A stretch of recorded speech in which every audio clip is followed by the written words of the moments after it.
Good afternoon, good morning everybody. My name is John and I would like to welcome you to another Marketing Experiments Clinic live. I am here in nice sunny Florida, raining every so often, but I'm glad to be online with the rest of you guys.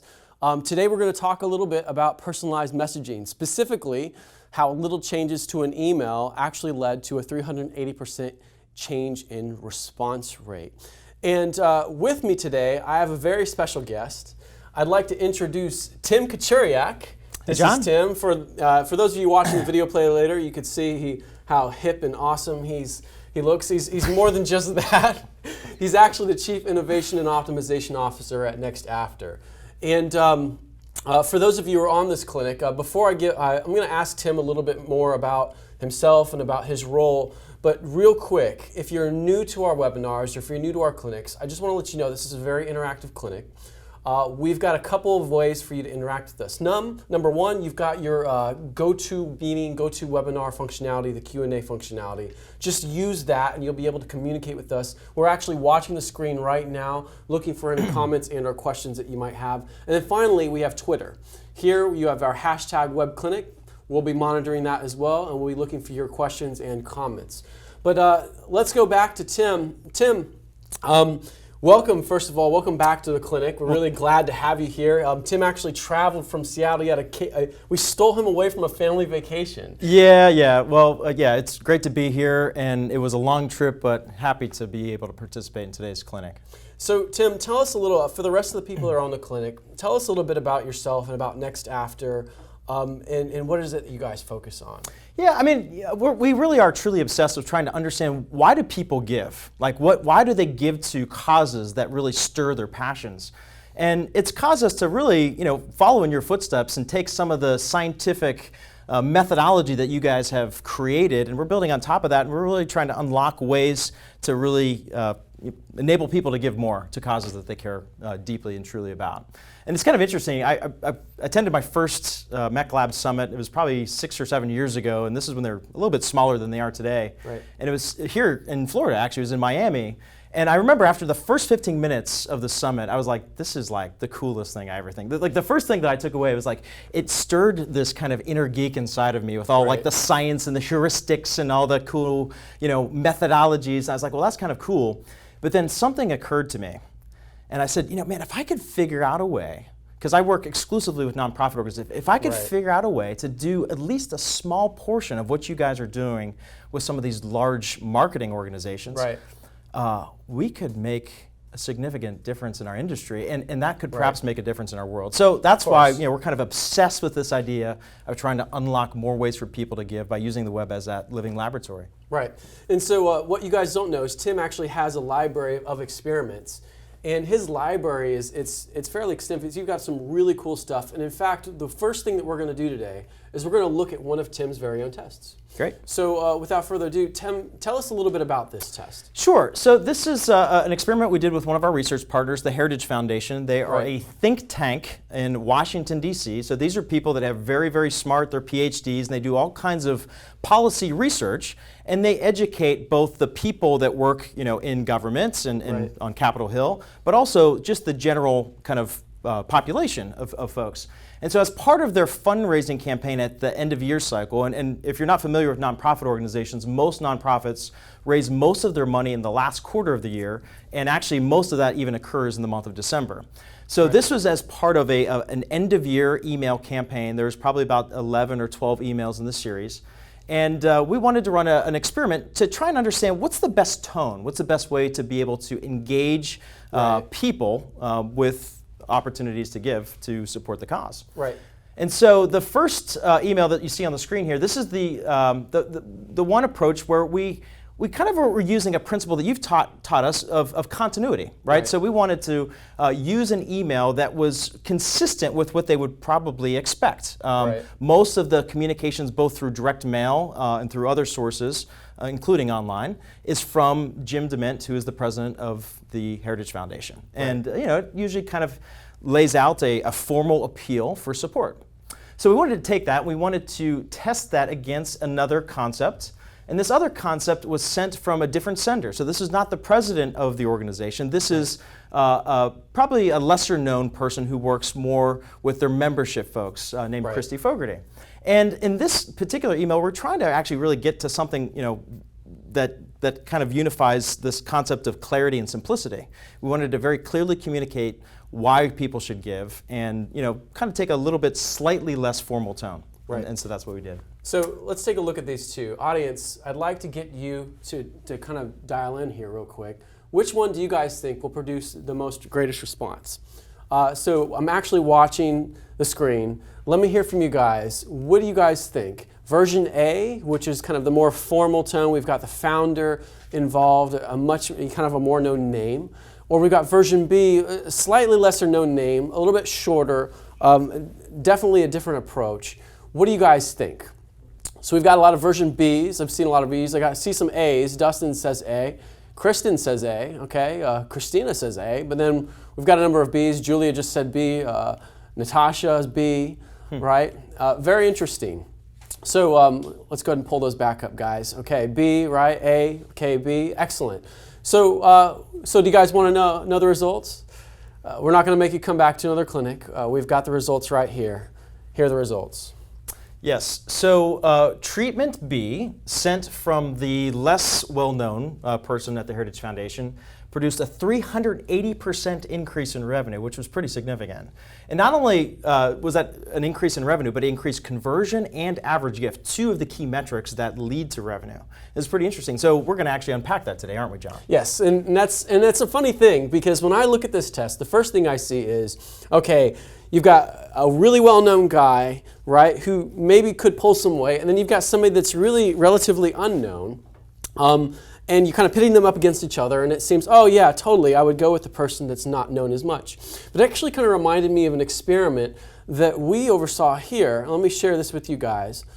It's with a group called Consolidated Credit. And if you've been fans for a while, you may know this test or may not, but I pulled this kind of out of the library. I oversaw this with a guy named Spencer, whose email was at the introduction of the webinar there.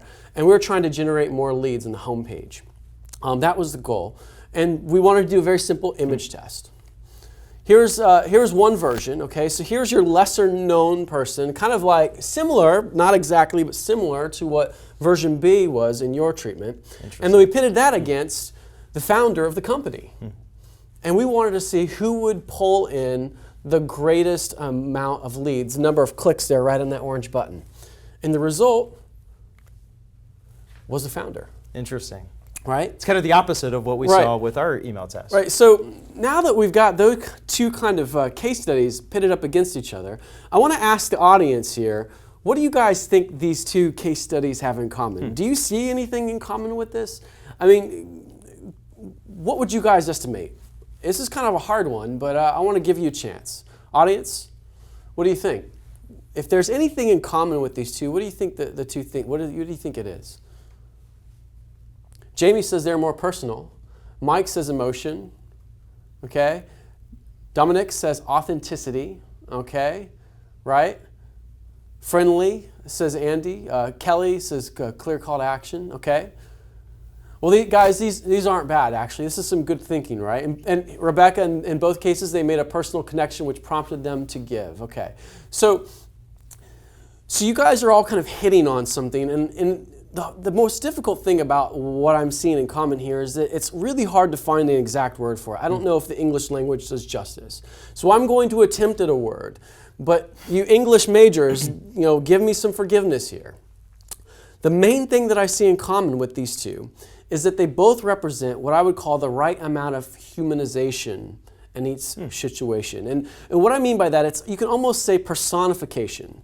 Now, when I say humanization or personification, I don't mean Mickey Mouse. I don't mean like giving an animal, drawing eyes on your landing page and giving it a name Larry. Right. What I'm more so talking about is having your sales or nurture process kind of embody human nature, or kind of represent human values, human nature, human action, human behavior. And you guys are touching on that with some of your answers, like the emotion and things like that. And it kind of begs a question, well, why? Why do I need to personify my sales process? Why do I need to humanize it?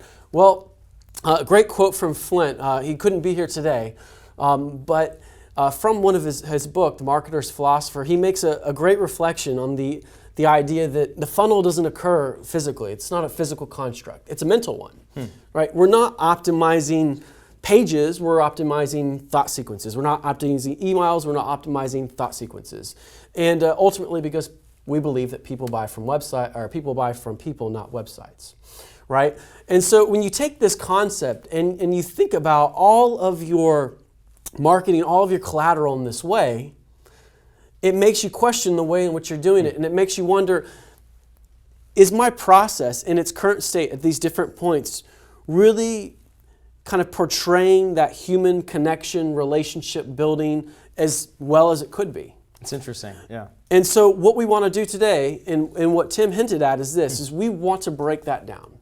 We want to break down not just Tim's case study, but we also want to contrast it with this other case study and talk with you about this idea of humanizing your process. And we want to show you three things, just three ways. And these aren't the only three ways, but this is kind of one of those extra lessons that you can throw in addition to your email heuristic, to your conversion heuristic. This is kind of a great supplement. So that's what we're going to do for the next remaining amount of time. And we're going to start with point number one. And that is, the first thing that I would say that you could pull out of this is that ensure that you can humanize it by ensuring that you have the right representation for the right conversation. Now, what do we mean by representation? Tim, tell us a little bit about the case study that you guys have, and let's try and kind of break this down for everybody. Yeah, I think it's great. I mean, I think the one thing that I think about is what's believable, okay? Right. I mean, representation is about, like, are we representing something that could actually be true, okay? Right. Because, you know, I mean, obviously, as we move into mass communications, like, you know, there's a lot of different things that get between the message and the recipient of the message, right? Right.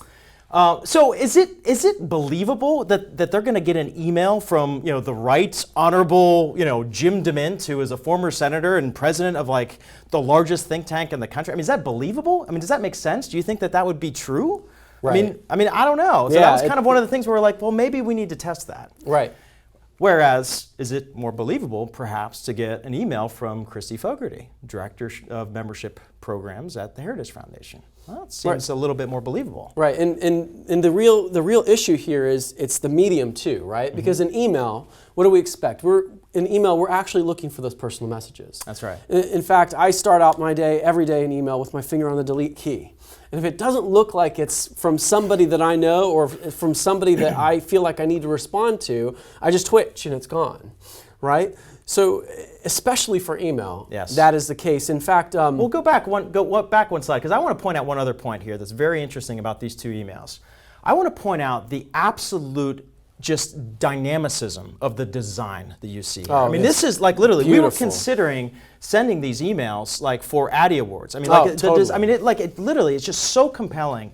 It's just, I mean, I'm obviously being facetious, right? Okay, I mean, like they're very minimally designed. Right. But that is intentional. Right. Because people don't want to receive emails from email machines. Right. They want to receive emails from people. And it's so much more true when it comes to nonprofit fundraising, where we're having to get people to actually financially give a gift, where that benefit's going to go to, you know, somebody else. So when people feel like they're being marketed to, right, that's kind of like you get in this defensive posture, you're kind of like, uh-oh, shields up. Right. You know what I mean? And people are wicked smart. We give them, we don't give the people on our lists, our donors, our customers, we don't give them enough credit sometimes. Right. We feel like, well, I could just kind of put up some slick thing and, you know, well, they'll fall for my trap. No. They're smart and they can figure out the difference between being marketed to and being communicated with. You know, that's what we want. It's a really interesting point. And the reason why I say that is I've got a case study. And this is this is one of our own. This is one of our own pieces of marketing collateral. You know, if you follow Marketing Experiments or Sherpa, we occasionally ask for your help trying to figure out some of those pressing questions like in e-commerce. And this was the original design. And one of our geniuses apparently said, hey guys, what would happen if we actually turned that into a real email with ugly yellow highlighting, right? And I blocked the name out, of course.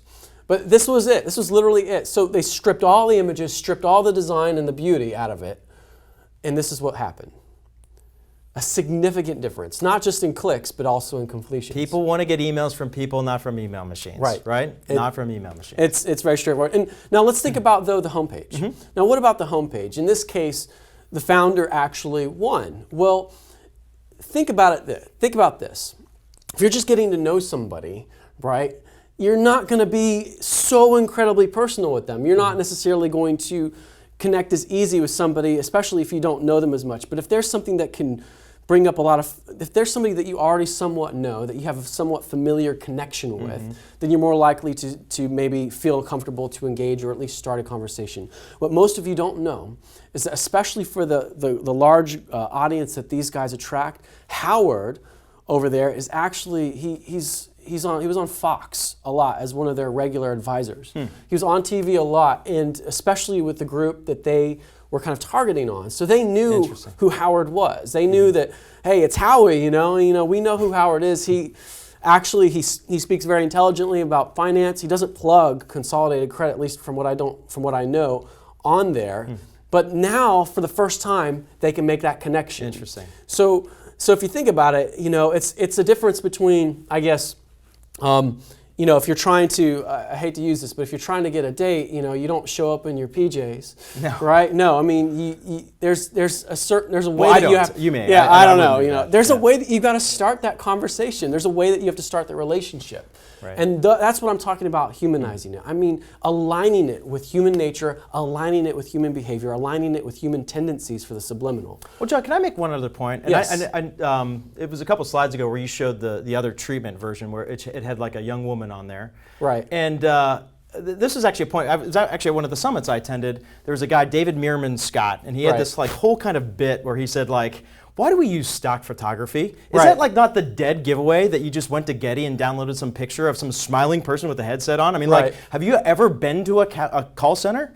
I mean, like, people are not all beautiful and like cheery and yay, they're certainly not happy to be there. Hello. No, I mean, like, so I think that using an actual real person in this case makes it more believable. Go back to your point about representation. Right. So does this make sense, everybody? I mean, I think the best way to sum it up is this. And this is a nice quote from the Marketer's Creed. It's on the Marketing Experiment site. But people don't buy from companies, from stores, from websites. They buy from people. It's not about programs. It's about relationships. Just very straightforward, well put. So let's move on to point number 2. What's the second thing that you can do to kind of humanize your process? What's one tactic? Well, you can ensure that you have the right tone for the right conversation. And Tim, let's go back to the email and let's talk about tone a little bit. Well, that's great, because that was actually one of the main focuses of this experiment, was we're trying to figure out how to get the right tone. So if you, this is funny. So if you look at version A, coming from Jim DeMint, I mean, it almost like seems like it's like, hear ye, hear ye, hear ye. And you have to roll out a red carpet and unfold a scroll and read from it with trumpets and make this bold statement, dear fellow, heritage is because of patron. I mean, like, we don't talk like, I don't talk like this. I don't think anybody talks like this anymore, right? Well, Joey talks so like I think that's one, that's like a sanity check now. Like when we do emails, we kind of like read it in this like, here doth come forth and take off my email list. You know what I mean? Like that's just, it doesn't make sense. So you compare and contrast that with version B. Right. Subject line, checking in. Checking in. You know how many emails I've gotten from Chrissy Fogarty with the subject line, checking in? I mean, like, I fell for this, and we wrote the stinking copy, right? So checking in, and it's like, hey there, I want to check in. Thanks for your support. Happy New Year. All my best, Christy. You know what I mean? Like, that's how people talk and communicate in email. And for some reason, when we go into marketing mode, we get like we get stuck in a time machine that takes us back 100 years. Right. Or at least, even for email, we feel like we need to communicate the same way in email that we communicate like on our direct mail piece. It's like that snake oil advertisement that you guys use from time to time. Like it's like that's such a perfect picture for me about like how we have to get that tone right. Right. Well, we've got a question from the audience, and this is from Jeffrey. But what is the difference between real talk and aspirational talk? And shouldn't we be aspirational with our donors? Yeah, absolutely. So, I mean, like, there's nothing wrong with being aspirational, but at the same time, we have to do that at the proper point in the thought sequences, right? And perhaps email is not the very best place to do that. Maybe, having some sort of more interactive type of session, like on a conference call or a video or in a kind of a webcast like today, like we're doing today. That's maybe the time to have more of that emotional thing, because the problem is it's hard to read emotion into email. It's hard to get people excited. They're just trying to convey and interpret and process information. And very fast, for that matter. Exactly. And to your point, people are not looking for a reason to click. They're looking for a reason to delete. Right. And I think we've got a case study coming up where we talk, I would argue that there may be some aspirational language that's used to the advantage, right? So, and we'll get to that, but that's a very good question. Very good question. Let's continue on. This reminds, this experiment here reminded me of an experiment that I did in email as well. And it was for a B2B software company. Companies who were managing big events. If you've ever heard of Eventbrite, they're like their top competitor. And in this case, they were trying to recover people who had started a process but didn't actually complete the form. So they're trying to figure out what was going on, trying to get them back. I guess you could call it a win-back campaign. That's what us marketers call it. But that was essentially the campaign. And let me show you what happened. So I was working with the head of sales there. And he said, John, this is how we have to write the email. We're going to use all the best practices that I know of. And I pretty much transcribed, word from word, the best attempt to kind of reach the customer from his mind and from that sales approach. And if you can read it right there. You're just one step away from getting free access to our quickly make an event, build registration. It's very much... But that's not all. But that's not all, right. And it looks like a lot of those templates. Right. And I begged him, please, can I test just one treatment? And so he let me. And all that we did is we're basically asking for the same thing, except we changed the approach. I noticed that you started, but weren't able to finish. Are you concerned about your phone number? Are you worried about high pressure sales tactics? We believe our product sells itself, so we're just here to provide you with whatever assistance you need. Wow. Just very much customer service oriented. Just dial it down just a little bit. I love that, just John. A little bit. That's so good. What was the result? Did you write that? It wasn't bad, right? Okay. I could do a little better there. But the result was 349% more. Outstanding. So in the 300s, so totally if you guys do this, 300%. No, not really. But listen, the point that we're trying to make here is that especially in that medium of email, you've really got to watch the tone, especially watch a tone, right?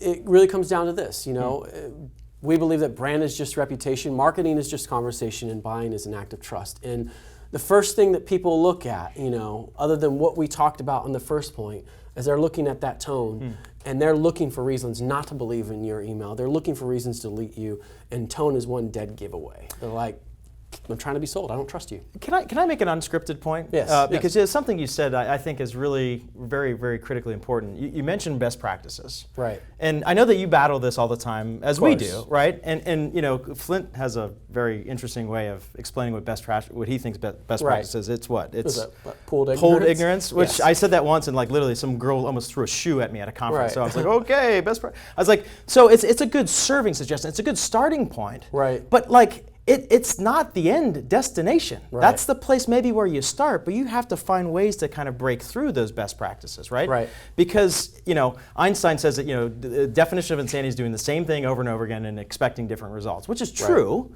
but it's only partly true. Because in today's modern world where everything is changing so fastly, if we're doing the same things over and over again and expecting the same results, it's just as insane. Right. And this is where we get into kind of like innovation, kind of, being birthed out of this optimization kind of stuff. So I wanted to pause and make that point because I thought it was a really good. Yeah, totally. And I mean, spot on, right? So again, it doesn't mean avoid best practices. It simply means you could start there, but think about the human on the other side and think about, okay, what's more important? Is there a better way to communicate with these people so that I'm actually having a human? So my sales process kind of represents a human. It represents a relationship, not best practices, right? Let's go to the third point real quick. We've got about 10 minutes left. The third thing that you can do to humanize your process is to ensure that you have the right level of clarity for the right conversation. And again, to explain this point, let's go right back to the email. Tell us about the clarity aspect here between version A and B. Well, I think it's a little bit muddy. I mean, and this one does really speak to that question that came earlier about aspiration. I mean, if you read this little pull-out quote here, you stand with us because you know exactly what you believe, and it means that you're somebody that's stands for principles. And it's like, yes, I get all that. But how's my gift going to be used? What are you doing with it? Yeah, what are you doing? We don't answer that fundamental question that I think is posed in the mind of every single one of your donors, which is the value prop question, right? If I'm your ideal donor, why should I give to you rather than somebody else or no one at all, right? So if you go to the treatment, it's very simply stated. Your gift goes directly to supporting causes you care about in 2020. We're going to arm and equip these guys with the information, the intellectual ammunition they need to be able to go and take your principles and advocate them on the Hill. And we're going to also try to move other people to agree with us. Great. Right. Here you go. And that's why we had a 300 and whatever it was % increase in revenue. Because we were just straightforward. And even in the call to action, I mean, if you compare it, stand with the group, okay, what does that mean, versus make your year-end contribution here. And I think sometimes you can be afraid even in email to make something like that, but you guys have to remember, this is an email going out to an existing user base that has some relationship with them already. I feel like I'm channeling Flint now. What is it? Clarity trumps persuasion, right? Exactly. Yes, I mean, you already have a relationship, so you can actually get away with something a little bit more direct, especially. We even had the situation come up with one of the email summits, not this last one, but the year before, where the same kind of scenario happened. Again, it's paying attention to that list. In fact, the clarity thing doesn't just happen in email, though. You guys have a great test on a landing page, actually. We talk about clarity, and we talk about language, too. Tim, why don't you lead us through this real quick? Yeah, real quickly. So this is for name capture. So it's an email book download, and we get people's name and email address so we can then begin to cultivate the relationship. So if you click, let me kind of expand this box here. So we just focus on the language, just this first sentence and the call to action. So the control, I mean, it's not bad. It's what can Martin Luther King teach people of faith about human rights, Right. And then download the free ebook to find out. I mean, that's fine. It's okay, but adequacy is the enemy of excellence, right? Right. So we started looking at that and we said, okay, is there a way that you could read that where it's almost kind of like we're talking down our nose to these people? It's like, hey, Mr. Uninformed person, you need to learn something and you need to do some work in order to learn it. You got to download our book because we're super smart and you're not. Right. You know what I mean? So it's kind of like there's a way where you could read it like that. So we said, okay, well, let's just try and spin it a little bit so that we're actually kind of stroking people's, their very sensitive egos first, right? So it's like his world-changing, so first of all, we pay it off. His world-changing movement began with his faith. So here's what it's all about. You don't have to click and download to find out. We tell you what it is. Right. And then we say, how can today's world changers, like you, Mr. Reader, right? Because you must be one of them if you're reading this. Right. How can they learn from the legacy of Dr. Martin Luther King? And then we focus on the value of getting the free ebook, not the work that they must do of downloading it.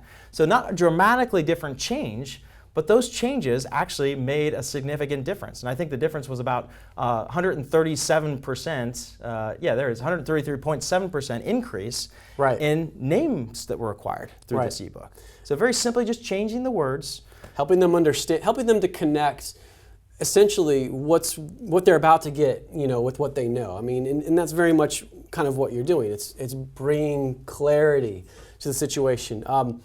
It's the same reason why on a McDonald's advertisement that they actually show the ketchup and the onions and the mustard and the pickles kind of like falling off of it. Because they want you to know that they're there. Okay? And if Burger King is coming out with an angry Whopper, they're going to want to let you know what's angry on it so that you can understand it so that you'll want to buy it. Whereas when you actually go there and get it in the box, it's actually in the center where you want it when you eat it. Right? Does that make sense? So it's about clarity. And finally, and guys, just if you want to see the exact stats, 133% right there for that particular example. But going back to that homepage really quick.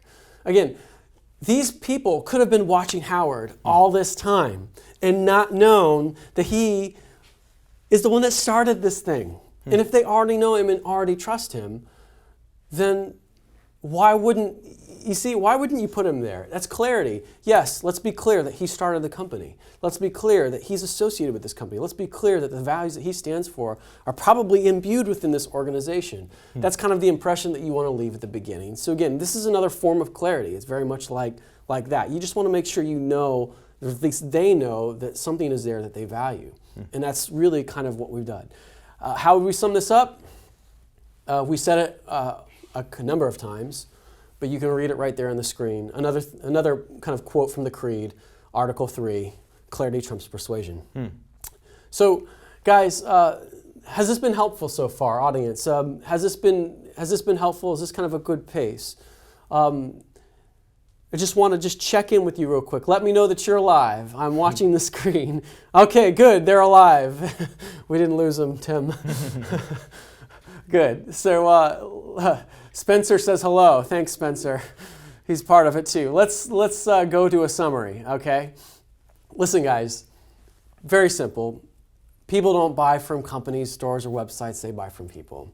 It's really about building a relationship, right? If you can leverage this principle, you're kind of personifying your sales process. It's probably not the exact right word. Don't kill me, English majors.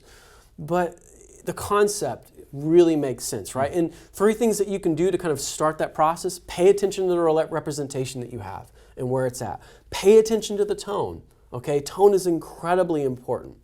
And then finally, pay attention to the level of clarity, right? If you have a value proposition, you may be losing it just because they don't know it, just because they're not aware of it.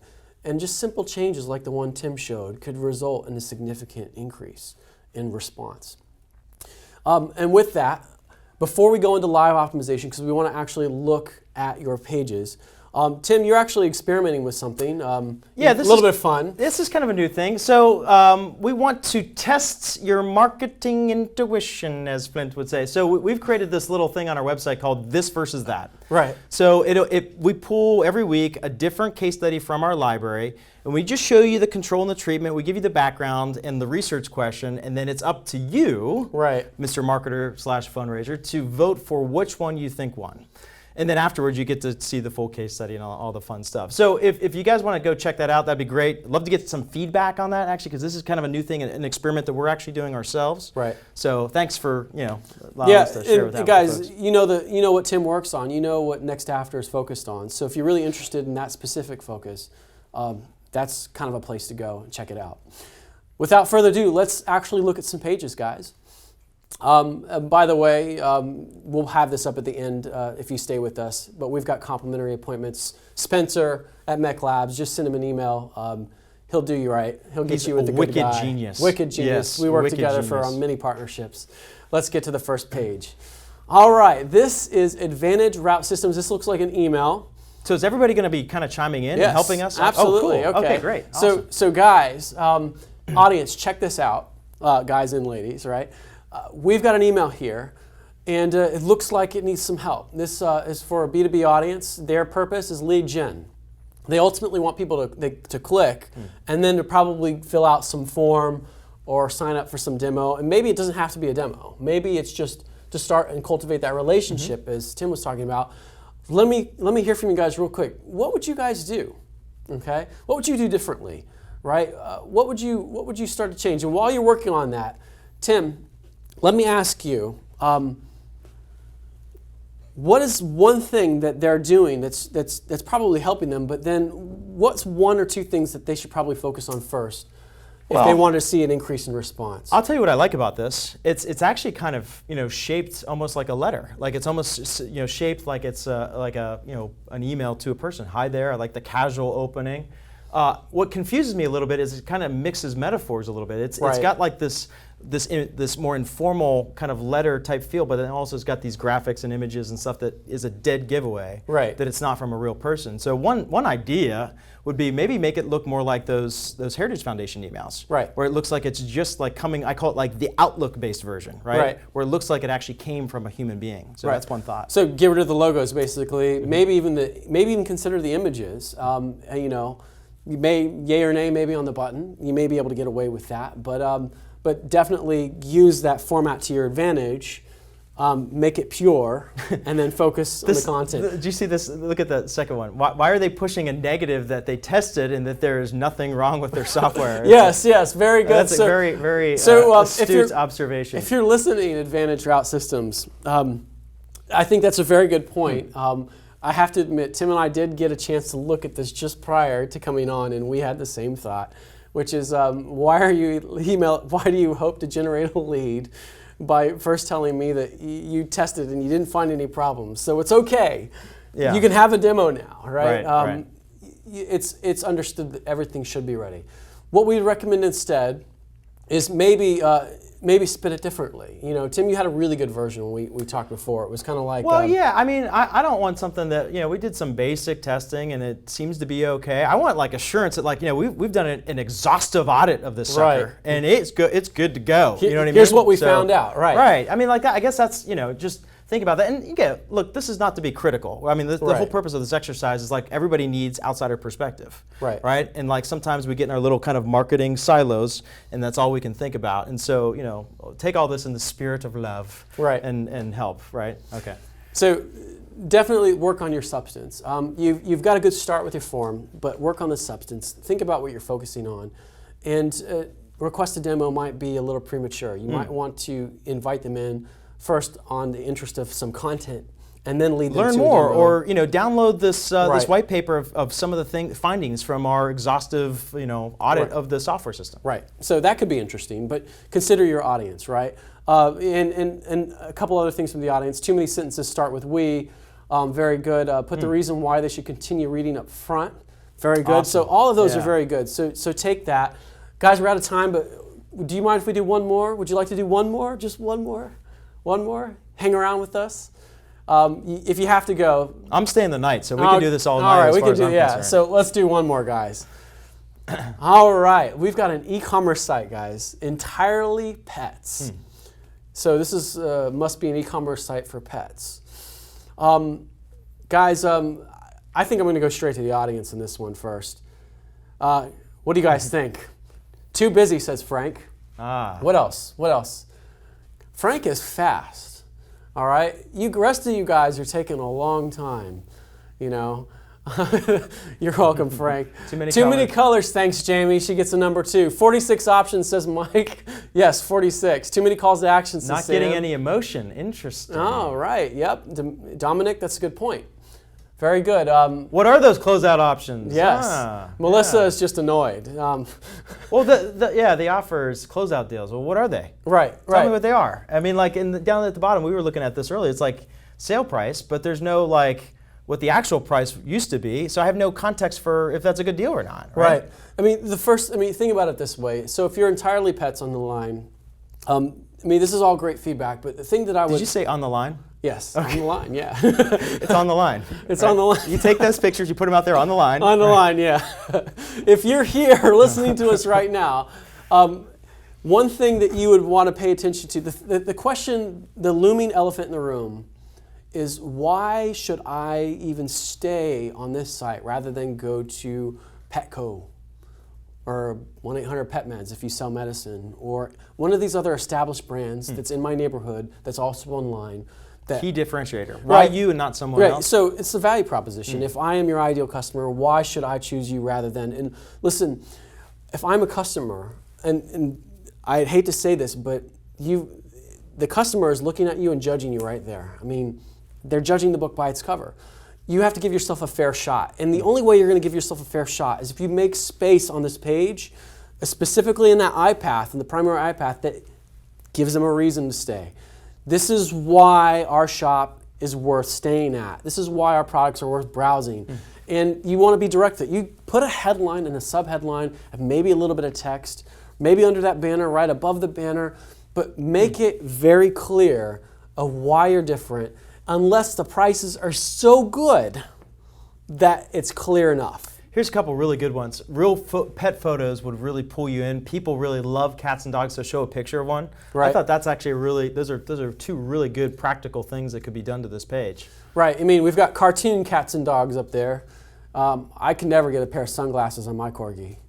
Or my cat. Well, somebody said free shipping on orders over 75 is too high. Right. See all these judgments that people are making? I mean, these are the kind of judgments that people are making to decide if they should even click. So you've got to find a reason for them. And if you're a site like this and you don't have a storefront, right, or you're not like constantly in their face, then it's even more important to make that immediate connection. So the first thing that I would recommend, and the only thing, if you could do only one thing, is dedicate some space on this page to answer that critical question, why should I even bother to click on anything? Why should I even bother to scroll? What is the thing that I need to be paying attention? What makes you different than Petco or one of these other sites? So, or even Doggy Loot. You know, I've had some great case studies from Doggy Loot. Why should I go here instead of Doggy Loot? Okay, same kind of thing. Tim, what do you think? One thing from you, Tim. Yeah, I agree. I think, what are my closeout deals? What is one specific offer that would at least get me to, like you said, do that critical first click and go, you know, a little bit deeper into the website. Right. So, I mean, that's one practical thing. Also, the sale price, I'd put what the actual retail price is and have a line through it to give me context for how good of a deal you are giving me. Right, so if deals are your thing, present your price better. Guys, I think we are out of time. It's -5 minutes apparently from Ken. But listen, we want to thank you guys for taking the time to pay attention, to stay tuned. Thank you so much, Tim. Thank you, John. It was I love the case study, and it's great to see what your guys are doing at NextAfter. Looking forward to seeing the this versus that. We should do this every week. We should do this every week. You know, and guys, if you really want this every week, you'd have to let us know. I think we're always trying to experiment, trying to find better ways to serve you, even if it's a small number or not. But let us know. Use your feedback tool that you see on the screen, or just use the feedback now. We'll be in touch. But again, thank you for your time. Thank you for your trust. And we look forward to seeing you next month on our next clinic. Thanks, everyone.